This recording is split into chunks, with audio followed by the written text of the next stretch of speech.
A white landlord arrived to evict a black family who had lived in the same building for decades.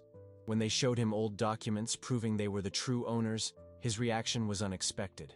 Secrets buried for 50 years came to light, revealing crimes that shook an entire community and changed their lives forever. A story of justice, forgiveness, and discoveries that no one could have imagined. Get ready, because this story will touch your heart and show that sometimes truth takes time, but it always finds its way.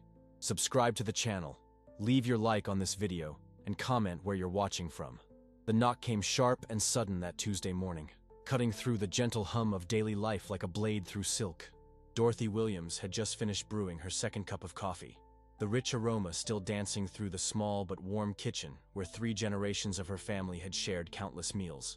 The steam from her mug created tiny clouds against the window that overlooked the street where she had watched her children learn to ride bicycles, where she had seen neighbors become family, where every crack in the sidewalk told a story.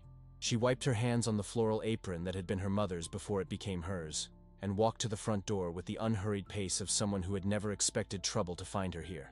The man standing on her porch looked official in that cold, distant way that immediately made her stomach tighten. He handed her an envelope without meeting her eyes, mumbled something about legal requirements, and disappeared back into his sedan before she could ask a single question. Dorothy's fingers trembled as she unfolded the paper inside. The words seemed to blur together at first, then came into sharp, devastating focus. 30 days. Vacate the premises. New ownership plans. Legal action if necessary. She read it twice, then a third time, hoping the meaning would somehow change, but the message remained as clear and cruel as winter morning frost. The red brick building that had sheltered her family for over 4 decades was being taken away, just like that. With no warning, no conversation, no acknowledgement of the roots that ran deeper than the old oak tree in the front yard. Dorothy sank into her favorite armchair, the one where she had rocked her babies to sleep and later taught her granddaughter Maya to read, and felt something inside her chest crack like ice breaking on a frozen pond. Maya found her there an hour later, still holding the notice, staring at nothing. At 17, Maya had inherited her grandmother's quiet strength, but possessed a fire that sometimes worried Dorothy. The girl was always asking questions, always digging deeper, always believing that truth and justice were not just concepts in books, but things worth fighting for in real life. Maya read the eviction notice over her grandmother's shoulder, her dark eyes growing wider with each sentence. She had been born in the upstairs bedroom, had taken her first steps in the living room, had carved her initials in the wooden banister when she was 8 and thought no one was looking. This wasn't just where she lived. This was who she was. Her mother Cheryl arrived from her shift at the hospital just as the afternoon sun was casting long shadows across the hardwood floors. She found her family huddled around the kitchen table, the notice spread between them like a map to nowhere. Cheryl had inherited her mother's grace, but carried the weight of being the bridge between Dorothy's old-fashioned faith and Maya's modern impatience. She read the document in silence, her nurse-trained mind automatically looking for details, loopholes, anything that might make sense of this sudden storm. The name at the bottom meant nothing to any of them. David Harrison. A stranger with the power to uproot their lives with the stroke of a pen. None of them could remember ever seeing him, ever speaking to him, ever owing him anything. Yet somehow, according to this piece of paper, he owned their home. That evening, neighbors began arriving. Mrs. Patterson from next door, who had borrowed sugar and shared gossip with Dorothy for 30 years. The Rodriguez family from across the street, whose children Maya had grown up with. Old Mr. Thomas from the corner house, who still tipped his hat when he passed Dorothy in the garden. Word traveled fast in their neighborhood, the way it does in places where people actually know each other's names and remember each other's birthdays. They gathered in Dorothy's living room, their voices mixing together in a symphony of confusion and anger. Everyone had a story about someone they knew who had been forced out, some family that had vanished overnight when developers decided their neighborhood was worth more than the people who lived in it. But Dorothy had always felt safe here, protected by decades of stability and the simple belief that if you paid your bills and hurt no one, you would be left in peace. Maya couldn't sit still during the impromptu neighborhood meeting. She paced between the kitchen and the living room, her mind racing faster than her feet. Something about this felt wrong beyond the obvious injustice. She had spent years listening to her grandmother's stories about the neighborhood, about how different it used to be, about the struggles and small victories that had shaped this community. There were details in those stories that didn't match what this eviction notice claimed. After the neighbors left, promising support and shared outrage but unable to offer any real solutions, Maya climbed the narrow stairs to the attic. She had always loved this space, with its slanted ceiling and the way dust particles danced in the afternoon light. Her great-grandmother Rose had used it as a sewing room, and boxes of her things still lined the walls like faithful guardians of family history. Maya began pulling out boxes she had explored as a child, but now with different eyes. Her great-grandmother Rose had been a woman who kept everything. Receipts, letters, photographs, newspaper clippings, even grocery lists were preserved as if they might someday prove important. Maya had always thought it was just an old woman's habit, but tonight she wondered if Rose had known something about the value of documentation that the rest of them had forgotten. In a shoebox wrapped in faded tissue paper, Maya found photographs of Rose standing in front of the building, but not as a tenant. She was standing on the front steps, like someone who belonged there, with a set of keys in her hand and a smile that spoke of pride and ownership. The photos were dated from the early 1970s, and on the back, in Rose's careful handwriting, were the words, "Our new home. God is faithful." Maya's heart began to race. She dug deeper into the box and found more photographs, these showing Rose with other neighbors, all of them gathered around the front steps as if celebrating something important. There were children playing in the yard, families having dinner on the porch, scenes of daily life that looked nothing like tenant behavior, and everything like ownership. At the bottom of the box, wrapped in a piece of old silk, Maya found a document that made her breath catch in her throat. It was an official-looking paper with Rose's name on it, dated March 15, 1973, with words like deed of sale and property transfer, and most importantly, the address of their building. Her great-grandmother's signature was there at the bottom, careful and proud. Maya ran downstairs with the document clutched in her hands, her heart pounding so hard she could feel it in her ears. Dorothy and Cheryl were still sitting at the kitchen table, staring at the eviction notice as if they could will it out of existence. When Maya burst through the door, breathless and shaking, they looked up with the weary expressions of people who had absorbed too much shock for one day. Maya spread the old document on the table next to the eviction notice. The contrast was striking. One piece of paper trying to take away their home, another suggesting they had owned it all along. Dorothy's hand flew to her mouth as she recognized her mother's signature, and Cheryl leaned forward to study the dates and details with her methodical nurse's attention to accuracy. The silence in the kitchen stretched like a held breath. Outside, the evening was settling into its familiar rhythm, but inside, everything had changed. If this document was real, if it meant what it seemed to mean, then David Harrison wasn't their landlord trying to evict tenants. He was a stranger trying to steal their property. But 47 years was a long time, and papers could be forged, and hope could be a dangerous thing when you were facing homelessness in 30 days. They would need help, real legal help, and lawyers cost money they didn't have. They would need to prove something that the official records apparently didn't show, or David Harrison wouldn't have been able to threaten them with eviction in the first place. As Maya looked at her grandmother's face, she saw fear and hope warring in those gentle brown eyes that had always been her anchor in every storm. Tomorrow, they would start making phone calls and asking questions and fighting for something that should never have been in question. But tonight, they sat in their kitchen that might not be their kitchen much longer, holding a piece of paper that might change everything, and tried to believe that sometimes the truth was stronger than the systems built to hide it. Dorothy reached across the table and took Maya's hand, her skin warm despite the trembling in her fingers. Cheryl covered both their hands with hers, and for a moment they sat connected across 3 generations, bound together by love and determination, and a piece of faded paper that dared to suggest they had been right all along. None of them slept well that night, but when morning came, Maya was already at the kitchen table with a legal pad, making lists of people to call and questions to ask. She had inherited more than her great-grandmother's documents. She had inherited her faith that justice was possible, even when it seemed impossibly far away. The second day brought new challenges that felt like testing their resolve before they had fully found it. Maya had spent the early hours on the phone, trying to explain their situation to legal aid offices and tenant rights organizations, most of which had waiting lists longer than their 30-day deadline. The woman at the county recorder's office was polite, but firm.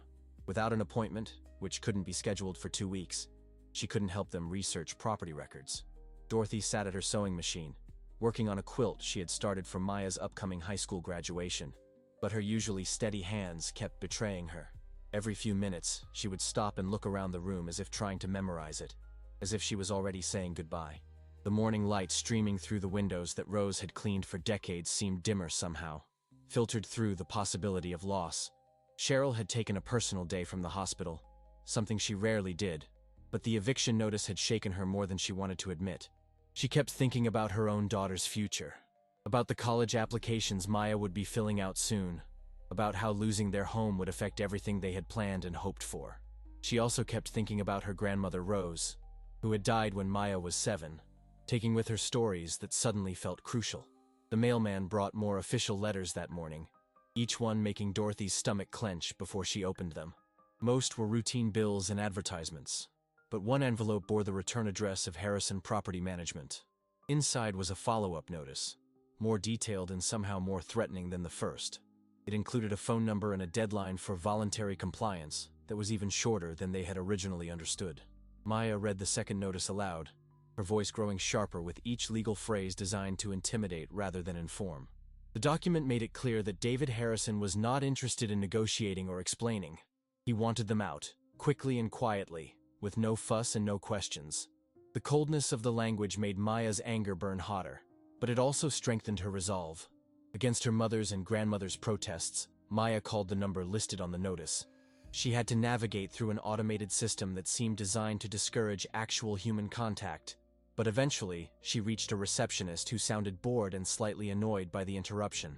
When Maya asked to speak directly to David Harrison, she was told he wasn't available and wouldn't be for the foreseeable future. Maya pressed for more information, explaining that they had questions about the property history and ownership documentation. The receptionist's tone grew noticeably cooler, and she suggested that all communications should go through the legal department. When Maya asked for those contact details, she was told they would be mailed within 3 to 5 business days. It was a masterclass in bureaucratic stonewalling, and Maya recognized it for what it was. But Maya had grown up in a neighborhood where people helped each other navigate systems that weren't designed for them. She had learned from watching her grandmother deal with insurance companies, and from seeing her mother advocate for patients who couldn't advocate for themselves. She knew that persistence often mattered more than politeness, and that sometimes you had to make yourself inconvenient to get attention. That afternoon, Maya took the bus across town to the Harrison Property Management offices. The building was all glass and steel, the kind of place that looked expensive and intimidating on purpose. The lobby was decorated with photographs of luxury developments and gleaming apartment complexes, none of which looked anything like the neighborhood Maya called home. The same bored receptionist who had dismissed her on the phone was even less helpful in person. She repeated the same script about legal departments and proper procedures, but Maya could see something shifting behind her eyes when she mentioned the property address and the questions about original ownership.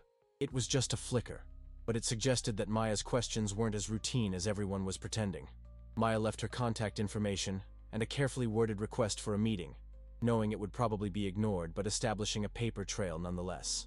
On the bus ride home, she stared out the window at the city rolling past and tried to imagine what her great-grandmother Rose would have done in this situation. Rose had lived through segregation and integration, through economic upheavals and social changes that would have broken weaker people. She had somehow managed to buy property during a time when banks routinely denied loans to people who looked like her. That evening brought an unexpected visitor. Mrs. Patterson knocked on the door just as the family was finishing a quiet dinner that none of them had much appetite for. She was carrying a manila folder and wearing the expression of someone who had something important to share but wasn't sure how to begin. Mrs. Patterson had lived next door for 30 years, but she had grown up in the neighborhood and remembered it from the 1960s and early 1970s. She remembered Rose Williams as a woman who had surprised everyone by somehow managing to buy the red brick building when most landlords in the area wouldn't even rent to black families, let alone sell to them. More importantly, Mrs. Patterson remembered the celebration. There had been a small gathering in 1973, she said, when Rose had invited the neighbors to see her new home. Not her new apartment, but her new property. Mrs. Patterson remembered the pride in Rose's voice when she showed off the deed and talked about leaving something for her children and grandchildren. Mrs. Patterson opened her manila folder and pulled out a newspaper clipping she had saved from 1973. It was from the local community newspaper, one of those small publications that covered neighborhood events and local business news. The headline read, "Local Woman Achieves Home Ownership Dream," and featured a photograph of Rose standing in front of the building, with the deed clearly visible in her hands. The article was brief but clear. It described Rose's purchase of the property and her plans to rent some units while living in others, creating both a home and a source of income for her family.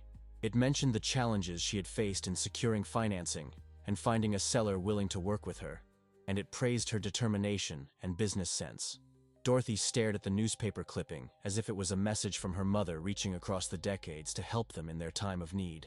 Her eyes filled with tears as she read about Rose's dreams and plans, so many of which had come true in ways that Rose herself might never have fully appreciated. The building had provided stability and security for 3 generations of their family, just as Rose had hoped. But the newspaper clipping also raised new questions. If Rose's ownership had been public knowledge in 1973, documented in legal records and celebrated in the community, how had David Harrison come to believe he owned the property? How had 47 years of legal ownership somehow disappeared from the official records? Maya studied the newspaper photograph with a magnifying glass she had borrowed from her grandmother's sewing kit. In the image, Rose was holding what was clearly an official document, and Maya could make out parts of the text and formatting that matched the deed they had found in the attic. But there were other details in the photograph that intrigued her. Behind Rose, partially visible in the shot, was a man in a suit who seemed to be part of the celebration. Mrs. Patterson squinted at the photograph and slowly smiled. She remembered him, she said. He was a lawyer named Samuel Morrison who had helped Rose navigate the complex process of purchasing the property. He had been one of the few attorneys in the area willing to work with black clients during those difficult years, and he had developed a reputation for being both skilled and honest. This was the breakthrough Maya had been hoping for. If Samuel Morrison had handled the original purchase, there would be records in his files, copies of documents, and hopefully a clear paper trail that would prove their ownership. The challenge would be finding him or his records 47 years later. Lawyers retire, move away, or pass away, and their files don't always survive them. But Mrs. Patterson had one more surprise. Samuel Morrison had been her late husband's first cousin, and she still had contact information for his daughter, who lived in the next state. She couldn't promise anything, but she thought the daughter might know what had happened to her father's legal files when he retired in the early 1990s. As Mrs. Patterson prepared to leave, she turned back to Dorothy with an expression that was both fierce and gentle. She said she remembered how proud Rose had been of her accomplishment, how she had worked multiple jobs and saved every penny to make the purchase possible. She said Rose had talked about leaving a legacy for her family, something solid and permanent that couldn't be taken away by the whims of landlords or the prejudices of society. The irony was bitter, Mrs. Patterson said. Rose had bought the property precisely to protect her family from the kind of displacement they were now facing. She had wanted to create security and stability, to ensure that her children and grandchildren would always have a place to call home. She had succeeded beyond her wildest dreams, only to have that success forgotten or erased by systems that had never wanted to acknowledge it in the first place. After Mrs. Patterson left, the family sat in their living room surrounded by documents and newspaper clippings, and growing evidence that their fight was not only justified, but potentially winnable. But they also knew they were running out of time, and that good evidence was useless without legal representation that could present it effectively. Maya spread all their materials out on the coffee table, like puzzle pieces waiting to be assembled into a complete picture. They had Rose's original deed, the newspaper article, Mrs. Patterson's memories, and the names of people who might have additional information. What they needed now was someone who could help them navigate the legal system and force that system to acknowledge what their hearts had always known. Dorothy looked at the old photograph of her mother holding the deed, and for the first time since receiving the eviction notice, she allowed herself to feel something beyond fear and resignation. She felt anger, clean and righteous and powerful. Her mother had worked too hard and sacrificed too much for her legacy to be stolen by a stranger who had never even set foot in the building he claimed to own. Maya saw the change in her grandmother's expression and felt her own determination solidify into something that felt unbreakable. They weren't just fighting to keep their home anymore. They were fighting to honor Rose's memory and to prove that her accomplishment had been real and lasting and meaningful. They were fighting for the principle that ownership meant more than paperwork, and that some things belonged to people in ways that couldn't be erased by bureaucratic errors or deliberate fraud. But even as their resolve strengthened, they all knew they were about to enter a battle against systems and institutions that had been designed to work against people like them. They would need more than evidence and determination. They would need allies, expertise, and a kind of courage that Rose had shown 50 years ago when she dared to believe she deserved to own something permanent and valuable. The third day dawned gray and humid, with storm clouds building on the horizon that seemed to mirror the mounting pressure the family was feeling. Maya had barely slept, her mind racing through possibilities and strategies, and the growing list of phone calls she needed to make. She had left messages with 3 different legal aid organizations, sent emails to 2 lawyers who specialized in property disputes, and reached out to a local civil rights group that Mrs. Patterson had suggested. The kitchen table had become their command center, covered with documents, notebooks full of phone numbers and contact information, and printed emails from people who were trying to help but couldn't offer immediate solutions. Dorothy moved around the chaos with her usual quiet grace, making coffee and toast that no one had much appetite for, but maintaining the domestic rhythms that had always anchored their family during difficult times. The phone rang just after 9 o'clock, and Maya answered with the careful professionalism she had learned from watching her mother handle medical emergencies. The voice on the other end belonged to Sarah Martinez, a lawyer from the downtown legal aid office who specialized in housing issues and tenant rights. She had received Maya's message and was calling to discuss their situation. Sarah's voice was warm but direct, and she asked pointed questions that demonstrated her familiarity with cases like theirs. She wanted to know about the timeline of their occupancy, the rent payments they had made over the years, and most importantly, any documentation they had regarding ownership or property rights. When Maya mentioned Rose's deed and the newspaper article, Sarah's tone became noticeably more interested. What Sarah told them next was both encouraging and sobering. Property ownership disputes were complex and often expensive, but cases involving historical ownership by African American families were sometimes eligible for special legal support through organizations dedicated to addressing past injustices. The challenge was proving not only that Rose had legitimately purchased the property, but that subsequent transfers of ownership had been fraudulent or improper. Sarah explained that during the 1970s and 1980s, it was not uncommon for property owned by Black families to be quietly transferred or sold without the knowledge or consent of the original owners.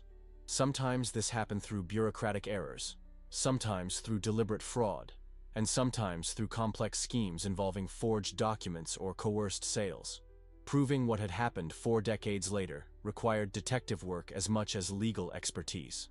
Sarah could not promise to take their case immediately, but she could meet with them the following day to review their documentation and assess the strength of their legal position. She warned them that even with strong evidence, property disputes could take months or years to resolve, and their immediate challenge was to prevent the eviction while building their case for ownership. After hanging up with Sarah, Maya felt the first real hope she had experienced since finding the eviction notice. They had found someone who understood their situation and had experience with similar cases, but she also felt the weight of new responsibilities. Sarah would need more than the documents they had already found. She would need a complete picture of Rose's purchase, documentation of the family's continuous occupancy, and evidence of whatever had gone wrong with the property records. Maya called the phone number Mrs. Patterson had given her for Samuel Morrison's daughter. The woman who answered, Elizabeth Morrison Chen, was friendly but initially confused about why someone was asking about her father's old legal practice. When Maya explained the situation, however, Elizabeth became much more engaged and helpful. Samuel Morrison had indeed handled property purchases for Black families during the 1970s, Elizabeth confirmed, and he had been meticulous about documentation because he knew his clients faced scrutiny that white property owners never encountered. When he retired, he had donated most of his old files to the local law school's legal clinic, believing they might be useful for future research or cases involving historical property rights. Elizabeth promised to contact the law school and help Maya navigate their archives. She also mentioned that her father had kept personal copies of some cases that had been particularly meaningful to him, and she thought Rose's purchase might have been among them. Her father had often spoken about clients who had overcome significant obstacles to achieve homeownership, and he had maintained relationships with some of those families for years after completing their transactions. The call with Elizabeth lifted some of the weight Maya had been carrying.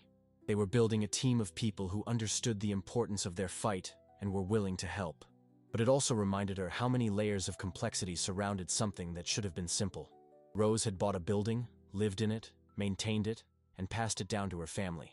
Somewhere along the way, that straightforward reality had been obscured or denied by systems that had their own interests and biases. That afternoon brought another unexpected visitor, this one less welcome than Mrs. Patterson had been. A man in an expensive suit knocked on their door and introduced himself as Marcus Webb, representing Harrison Property Management. He was polite but formal, and he carried a briefcase that suggested serious business. Marcus explained that David Harrison was prepared to offer the family a generous relocation package if they would vacate the property voluntarily and without pursuing legal action. The offer included first month's rent and security deposit for a new apartment, moving expenses, and a cash payment that Maya quickly calculated was less than what most people spent on a used car. What struck Maya most about Marcus's presentation was how carefully he avoided any discussion of the family's potential ownership claims.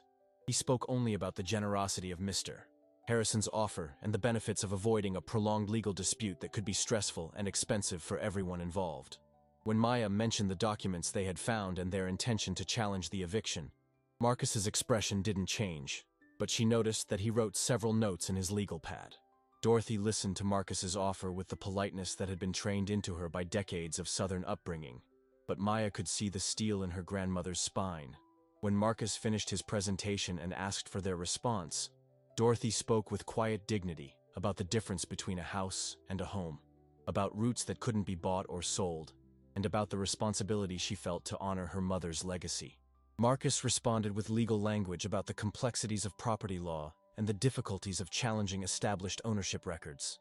He suggested that even if they had valid historical claims, the legal process would be expensive and uncertain, and that Mr. Harrison's offer represented a fair and practical solution that would allow them to start fresh somewhere else.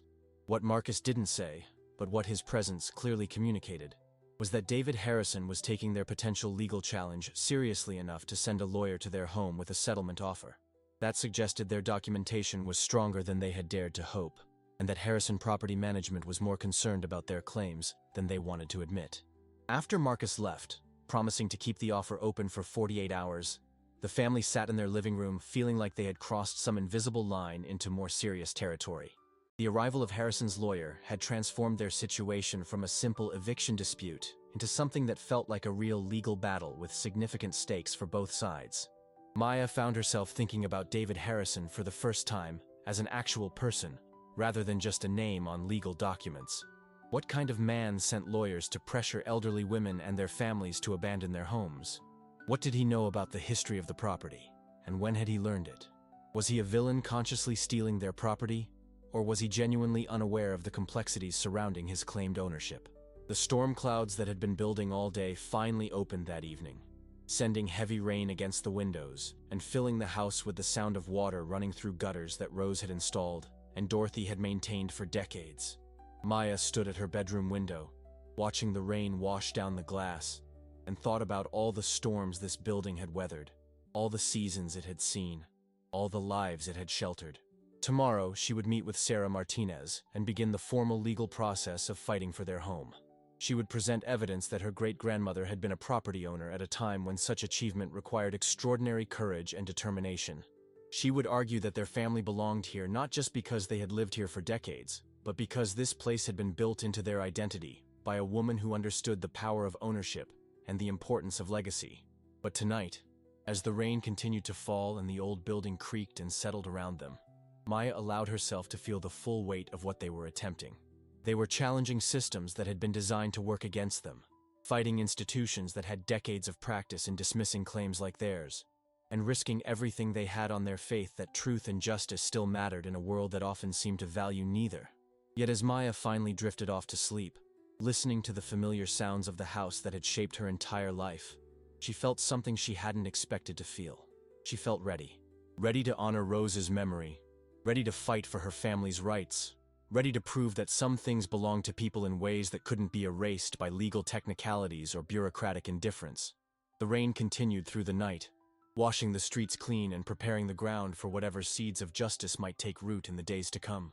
The meeting with Sarah Martinez took place in a small conference room at the legal aid office, where fluorescent lights hummed overhead, and motivational posters about justice and equality lined the walls that had seen too many desperate families seeking help they couldn't afford.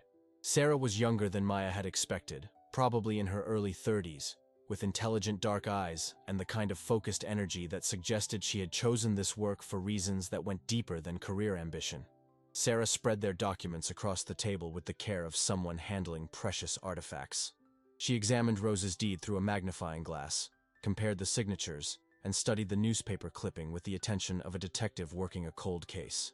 Her questions were thorough and sometimes uncomfortable. designed to identify any weaknesses in their story before their opponents could exploit them. The legal landscape Sarah painted was both more hopeful and more daunting than Maya had imagined.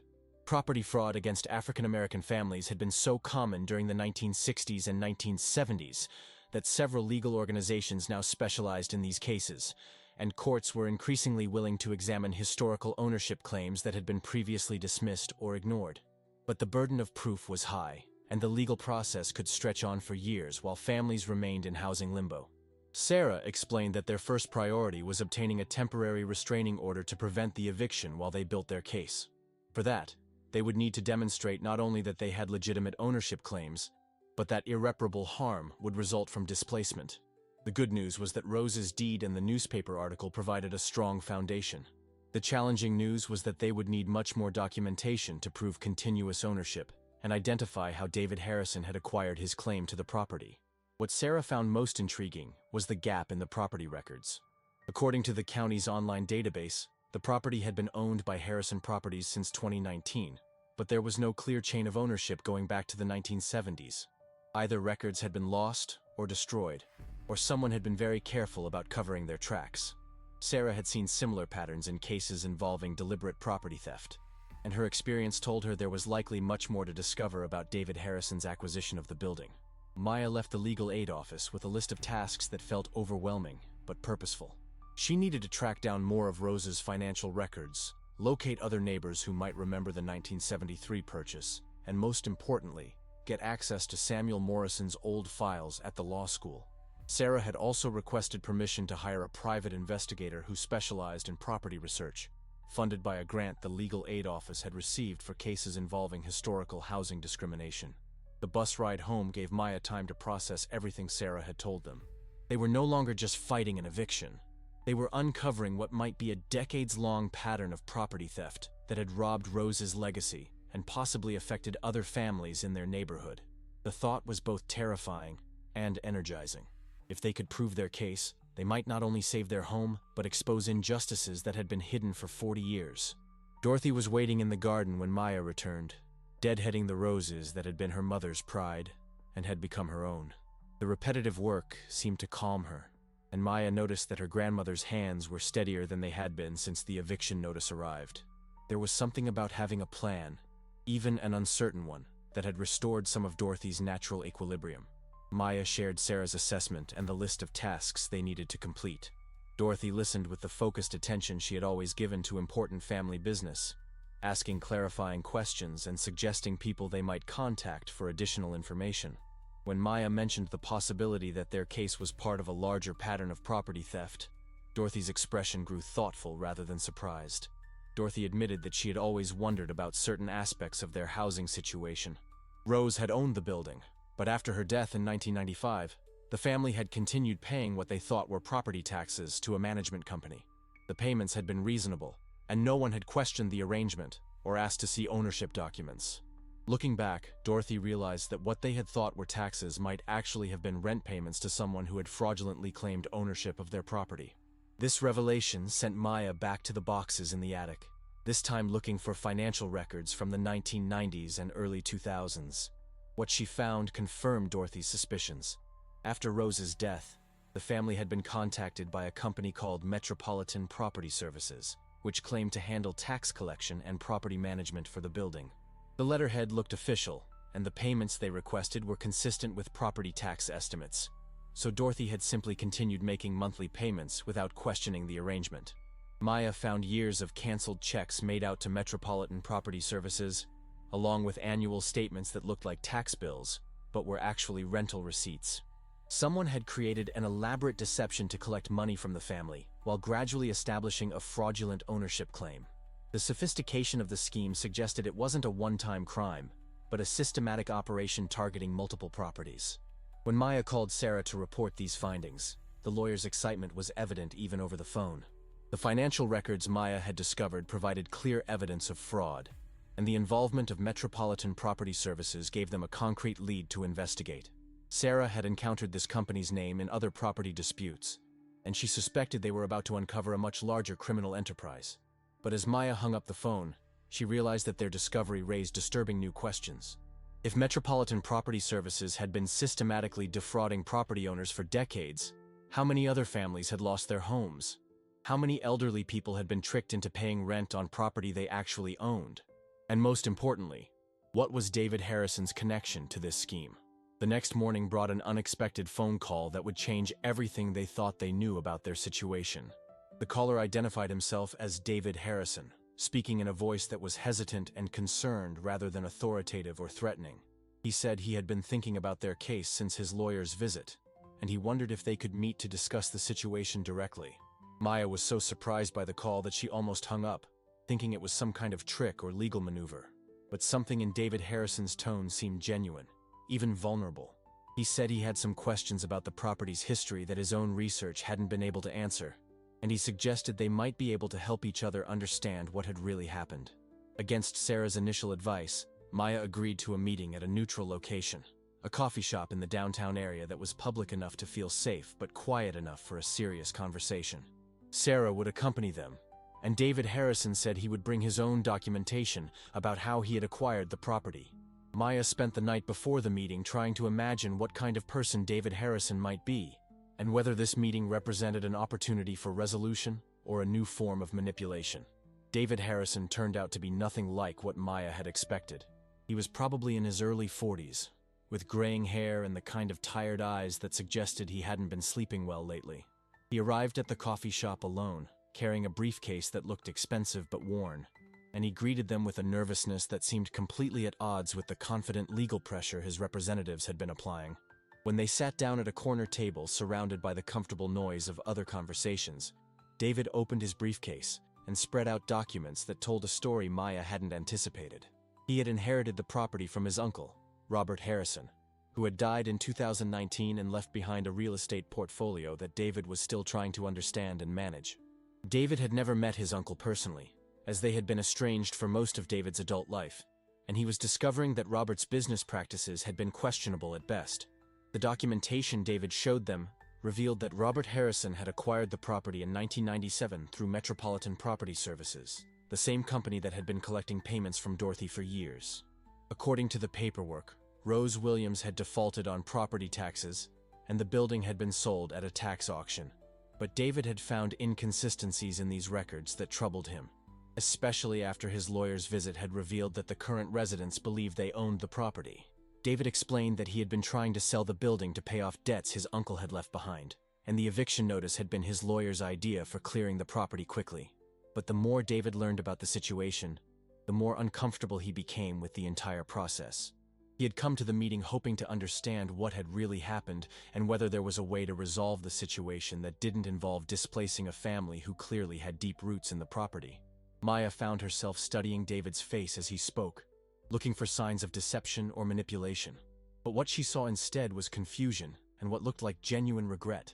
David seemed to be discovering, along with them, that he might have inherited not just property, but participation in a decades-long fraud that had victimized her family. Sarah asked pointed questions about Robert Harrison's business practices and his relationship with Metropolitan Property Services. David admitted that his uncle had been involved in multiple legal disputes over the years, and that other family members had cut ties with him because of concerns about his ethical standards. David had only learned about his inheritance after Robert's death, and he was beginning to realize that managing his uncle's legacy might require confronting crimes he had been unaware of. When Maya showed David the newspaper clipping from 1973 featuring Rose with her deed, his reaction was immediate and unmistakable. He stared at the photograph for a long time, then looked up with an expression that mixed surprise with something that looked like relief. He said he had been hoping to find evidence that would help him understand the property's real history, because the documentation he had inherited felt incomplete and suspicious. David pulled out his phone and showed them photographs he had taken of paperwork found in his uncle's files. Among the documents were handwritten notes that mentioned Williams' property and tax default strategy, along with what appeared to be copies of forged documents designed to support fraudulent ownership claims. David said he had been planning to turn these materials over to authorities, but he hadn't known how to contact the families who might have been affected. The meeting stretched on for over 2 hours, as David and the Williams family compared documentation and slowly pieced together a picture of systematic fraud that had been operating for decades. Robert Harrison and Metropolitan Property Services had apparently targeted properties owned by elderly African-American residents, using complex schemes involving fake tax bills, fraudulent auctions, and forged ownership transfers to steal property worth millions of dollars. What emerged from their conversation was not a simple story of a greedy landlord evicting innocent tenants, but a complex web of inheritance, fraud, and historical injustice that had entangled two families in ways neither had understood. David had inherited not just property, but a legacy of crime that he was now determined to help correct, while the Williams family had been victims of a sophisticated theft that had stolen not just their legal ownership, but decades of security and peace of mind. As they prepared to leave the coffee shop, David made an offer that surprised everyone, including Sarah. He wanted to halt all eviction proceedings immediately and work with them to restore their rightful ownership of the property. More than that, he wanted to help them investigate other properties that might have been stolen through similar schemes, believing that exposing his uncle's crimes was the only way to honor the families who had been victimized. Maya felt a strange mixture of emotions as she walked back to the car with her grandmother and their lawyer. Relief that the immediate threat of eviction was lifting, anger about the decades of deception they had endured, and curiosity about David Harrison himself. There had been moments during their conversation when she had almost forgotten he was supposed to be their adversary, when his questions and concerns had seemed as genuine as their own. But Maya also felt the weight of new responsibilities. If David was right about the scope of his uncle's crimes, their fight was no longer just about saving their home. It was about exposing a criminal enterprise that had stolen property from vulnerable families across their city, and ensuring that other victims received the justice that had been denied to them for decades. That evening, as Maya sat in her bedroom looking out at the street where she had played as a child, she tried to process everything that had changed in just a few days. She had started this fight believing they were victims of a simple eviction, and discovered instead that they were heirs to property that had been stolen through an elaborate criminal conspiracy. She had expected to face a hostile landlord, and found instead a reluctant inheritor who seemed as eager as they were to uncover the truth. The complexity of their situation was overwhelming, but Maya realized that complexity might also be their strength. If Robert Harrison's crimes had been as extensive as the evidence suggested, then exposing them would require resources and expertise that no single family could provide. But if David Harrison was willing to help, and if other families came forward with similar stories, they might be able to build a case powerful enough to challenge not just individual property thefts, but the systems that had enabled them. Maya fell asleep that night thinking about Rose, who had worked so hard to buy property that would provide security for her family, and who had succeeded beyond her wildest dreams. The building Rose had purchased in 1973 had indeed provided a home for 3 generations of her descendants, just as she had hoped. But it had also become the center of a fight for justice that Rose probably never could have imagined. A battle that would honor her memory by exposing the crimes committed against families like hers. The next few days brought a flurry of activity that transformed their quiet neighborhood home into an unofficial headquarters for what was becoming a much larger investigation. Sarah had contacted federal authorities who specialized in property fraud, and they were interested enough in the case to assign investigators to examine the scope of Robert Harrison's crimes. David had provided access to his uncle's files, which contained evidence of fraudulent transfers involving dozens of properties across the city. Maya found herself at the center of a growing network of lawyers, investigators, journalists, and other families who were discovering that they too had been victims of similar schemes. Her phone rang constantly with calls from people who had seen news coverage of their case and recognized parallels to their own housing situations. Each conversation revealed new pieces of a puzzle that kept growing larger and more complex. Dorothy watched the transformation of their home with a mixture of pride and bewilderment. The dining room table where they had shared family meals for decades was now covered with legal documents, contact lists, and evidence files. Strangers came and went at all hours, some of them lawyers and investigators, others families seeking help with their own property disputes. Through it all, Dorothy maintained her role as the gracious hostess, offering coffee and conversation to anyone working to uncover the truth about what had happened to their community. But the constant activity was taking its toll on the family's daily life and emotional well-being. Maya was missing school to attend meetings and interviews. Cheryl was using all her vacation time to support the investigation, and Dorothy was struggling to find quiet moments for the reflection and prayer that had always centered her. The fight for their home had become a public crusade that was consuming their private lives. The breakthrough they had been hoping for came from an unexpected source. Elizabeth Morrison Chen called to report that she had found her father's personal files in her basement, including detailed records of Rose's property purchase and correspondence about threats Rose had received after the transaction became public. Samuel Morrison had been so concerned about potential retaliation against his client that he had kept backup copies of all the documentation, along with letters Rose had written describing pressure from unnamed individuals who wanted to buy back the property. Elizabeth drove down from her home 2 states away to deliver the files personally, and what she brought with her was a treasure trove of evidence that filled in gaps Maya hadn't even known existed. Samuel Morrison's notes revealed that Rose's purchase had been controversial within certain segments of the real estate community, and that several people had approached Rose over the years with offers to buy the property that were really threats disguised as business propositions. Most importantly, the files contained correspondence between Samuel Morrison and Robert Harrison, dating back to the 1980s. Robert had repeatedly contacted Morrison claiming that Rose's purchase had been fraudulent and demanding access to the documentation. Morrison had refused these requests and had documented his concerns about Robert's aggressive tactics and questionable business practices. The letters painted a picture of Robert Harrison as someone who had been planning to steal the Williams property for decades, waiting for the right opportunity to execute a scheme he had been developing since the 1980s. Rose's death in 1995 had provided that opportunity, allowing Robert to implement the fake tax bill strategy that had eventually transferred ownership to Metropolitan Property Services and then to his own portfolio. When Maya shared these discoveries with David, his reaction was a complex mixture of anger, shame, and determination. Learning about his uncle's decades-long campaign against the Williams family made David feel personally responsible for crimes he had been unaware of but had nonetheless inherited.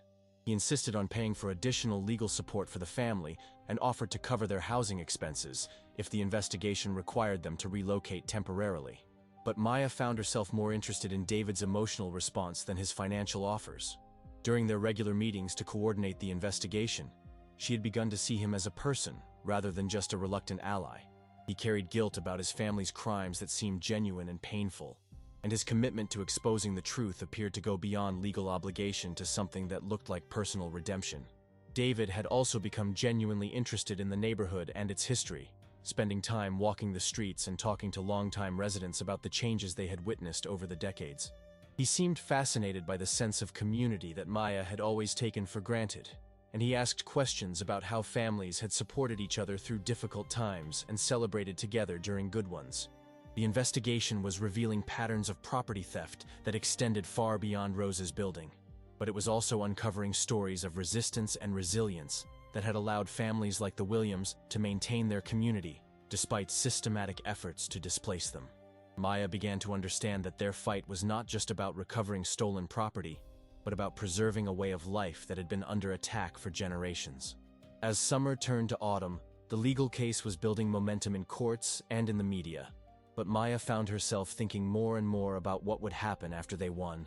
Recovering ownership of their property would restore their legal rights, but it wouldn't undo decades of uncertainty and fear.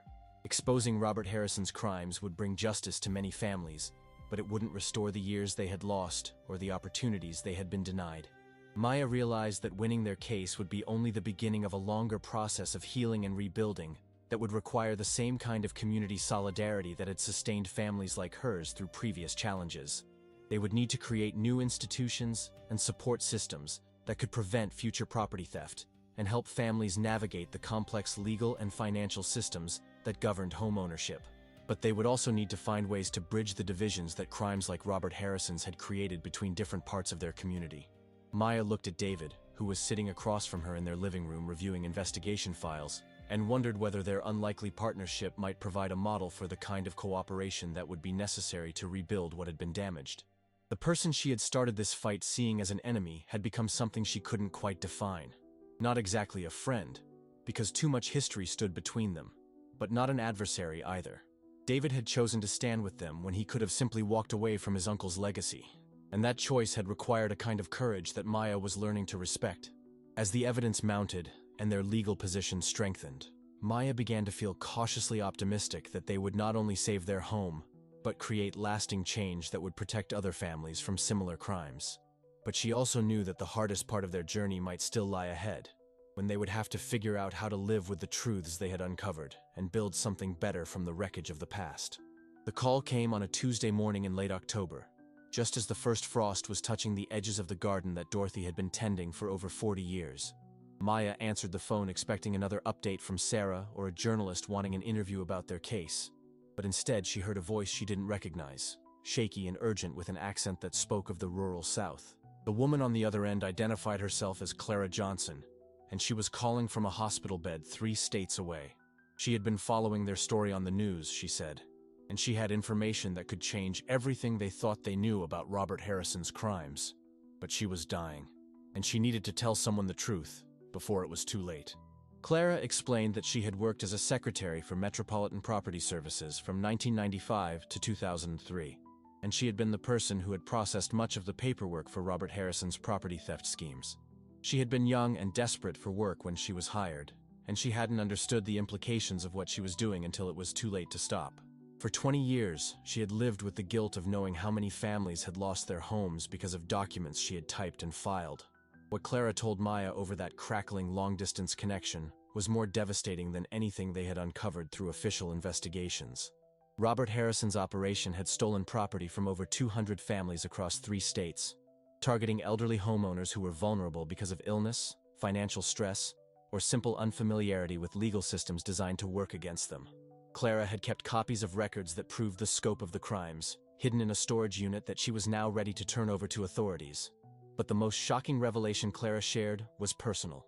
Among the properties Robert Harrison had stolen was the home where Clara herself had grown up, taken from her grandmother through the same fake tax auction scheme that had been used against Rose. Clara had discovered this only after she had already been working for Metropolitan Property Services for 2 years, and the knowledge had broken something inside her that had never healed. Clara had tried to expose the crimes back in 2003, but Robert Harrison had powerful connections in local government and law enforcement, and her accusations had been dismissed as the desperate lies of a disgruntled employee. She had been blacklisted from other jobs and had eventually moved away, carrying the weight of secrets that had poisoned every relationship and opportunity in her life. Maya listened to Clara's story with growing horror and admiration. This woman had sacrificed her entire adult life, trying to atone for crimes she had been manipulated into participating in, and she was now using her final days to ensure that the truth would finally be told. When Clara asked Maya to promise that her confession would be used to help the families who had been victimized, Maya's voice broke as she gave her word. Clara died 3 days later, but not before a team of federal investigators had driven to her hospital to record her full testimony and collect the keys to the storage unit where she had preserved 20 years of evidence. The contents of that storage unit would eventually lead to indictments against dozens of people who had participated in or benefited from Robert Harrison's schemes. But for Maya and her family, Clara's confession represented something more personal and painful. The storage unit contained the original documents that Robert Harrison had stolen from Rose's home after her death in 1995. Dorothy's mother had kept meticulous records of her property purchase, maintenance expenses, and tax payments, and all of that documentation had been taken during a break-in that the family had always attributed to random crime. Seeing those papers again, in Rose's careful handwriting, was like receiving a message from beyond the grave. Dorothy broke down completely when Maya showed her Rose's papers, crying with a mixture of grief and relief that was 40 years in the making. She had always wondered what had happened to her mother's important documents, and learning that they had been stolen as part of a calculated crime against their family made Rose's death feel like a fresh wound. But seeing the evidence of her mother's careful planning and legal ownership also validated feelings Dorothy had never been able to articulate. The emotional toll of Clara's revelations spread through their entire support network. Sarah had handled dozens of property fraud cases, but the systematic nature of Robert Harrison's crimes and the human cost documented in Clara's files left her struggling with anger that threatened to consume her professional objectivity. David had thought he understood the scope of his uncle's crimes, but learning about Clara's destroyed life and the hundreds of other families who had been victimized made him question everything he thought he knew about justice and redemption. Maya found herself caught between rage at the injustices that had been done and gratitude for the people who had helped them uncover the truth. She spent sleepless nights thinking about all the families who had never gotten the chance to fight back, who had lost their homes and their histories without ever knowing they had been victims of deliberate crimes rather than economic misfortune. The formal legal resolution came in early December, when a federal judge ruled that the Williams family had clear and undisputed ownership of their property, and that all transfers of ownership since Rose's death had been fraudulent and void. The judge also ordered a comprehensive review of all properties that had been acquired through Metropolitan Property Services, with the goal of restoring ownership to families who could prove legitimate claims. But the legal victory felt almost anticlimactic after everything they had been through. Maya stood in the courthouse listening to the judge's ruling, surrounded by lawyers and journalists and community supporters, and realized that what mattered most to her couldn't be decided by courts or captured in news headlines. What mattered was the knowledge that Rose's legacy had been honored, that her courage and determination had not been forgotten, and that her great-granddaughter had found the strength to fight for what was right. The celebration that evening took place in the living room where Maya had grown up, with neighbors and friends crowding into every corner of the house that was officially theirs once again. Dorothy moved through the crowd with the grace of someone who had never doubted that this day would come, accepting congratulations and thanks with the humility that had always defined her relationship with her community. David Harrison came to the celebration, arriving with flowers for Dorothy and a donation check for the legal defense fund that had supported other families in similar situations. Maya watched him navigate conversations with people who had every reason to distrust him, and she was struck by his genuine attempts to understand and connect with a community that his family had spent decades trying to destroy. When the crowd began to thin and the evening settled into quieter conversations, Maya found herself sitting on the front porch with David, watching the streetlights illuminate the neighborhood that had shaped everything she understood about home and belonging. They talked about the investigation they had shared, the discoveries that had surprised them both, and the uncertain future that lay ahead for everyone whose lives had been touched by Robert Harrison's crimes. David asked Maya what she planned to do now that the legal fight was over, and she realized she had been so focused on saving their home that she hadn't thought much about what would come after victory. She was a senior in high school with college applications to complete and a life to build, but she was also someone who had learned that fighting for justice was work that never really ended. Maya told David about her growing interest in law school and her dream of helping other families navigate the complex systems that governed property ownership and housing rights. She had discovered that she had her great-grandmother's determination and her grandmother's compassion, and she wanted to use those gifts to create the kind of support Rose had needed but never received. David shared his own plans for using his inherited wealth to establish a foundation that would provide legal assistance to families fighting property fraud and housing discrimination. He had learned that his privilege came with responsibilities he had never understood, and he wanted to spend the rest of his life trying to repair some of the damage his family had caused. As they sat together in the crisp December air, Maya realized that their unlikely partnership had taught her something important about the complexity of justice and the possibility of redemption. David would never be able to undo his uncle's crimes or restore the years that victims had lost. But his willingness to acknowledge those crimes and work toward justice mattered in ways that purely legal remedies could not address. Winter settled over the neighborhood with the quiet satisfaction of a season that knows its purpose.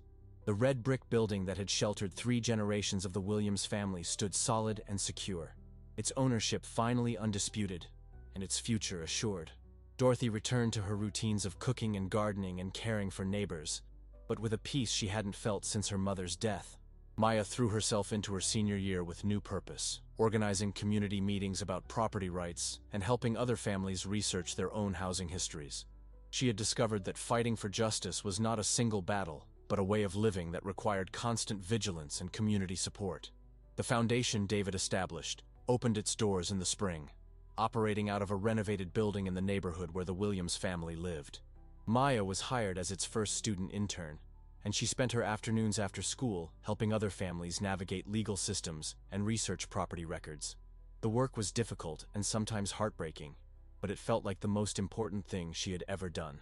On a warm evening in May, exactly 1 year after receiving the eviction notice that had started their journey, Maya sat in the garden her great-grandmother had planted and her grandmother had maintained. The geraniums were blooming again, bright red against the green backdrop of leaves and stems that spoke of continuity and renewal. Dorothy joined her on the garden bench, carrying 2 glasses of sweet tea and wearing the satisfied expression of someone who had lived to see justice done. They sat together in comfortable silence, watching the sun set over a neighborhood that had been tested but not broken, transformed but not destroyed. Maya thought about Rose, who had worked so hard to buy a piece of America for her family and had succeeded beyond her wildest dreams. The building Rose had purchased in 1973 had provided not just shelter, but a foundation for 3 generations of growth and accomplishment. It had weathered storms and welcomed celebrations, hosted family dinners and community meetings, and served as a beacon of stability in a world that often felt chaotic and uncertain. But most importantly, the building had taught Maya that home was not just a place, but a responsibility. Rose had fought to own property during a time when such ownership required extraordinary courage. Dorothy had maintained that property through decades of challenges and changes. Now it was Maya's turn to carry forward that legacy, not just by living in the building, but by helping other families achieve the same security and stability that Rose had dreamed of. As the last light faded from the sky and the familiar sounds of evening settled over their neighborhood, Maya felt the deep satisfaction that comes from knowing you have honored the sacrifices of those who came before you. She had fought for her family's rights and won. But more importantly, she had learned that fighting for justice was not a burden, but a privilege. The building that Rose had bought and Dorothy had preserved would shelter future generations of their family, and the foundation David had established would help other families reclaim their own stolen legacies. Clara Johnson's courage in telling the truth had ensured that Robert Harrison's crimes would not be forgotten or repeated, and Sarah Martinez's dedication had proved that the legal system could still serve justice when people of conscience worked within it. Maya stood up from the garden bench and looked back at the red brick building that had been the center of their struggle and was now the symbol of their victory. Tomorrow would bring new challenges and new opportunities to fight for what was right. But tonight she was simply grateful to be home, surrounded by the love and legacy that no one could ever take away. The story of the Williams family and their fight for justice had become part of the history of their neighborhood and their city, inspiring other families to research their own property rights and challenge systems that had been designed to work against them. But for Maya, the most important part of their story was not the legal victory, or the media attention, or the foundation that would help other families.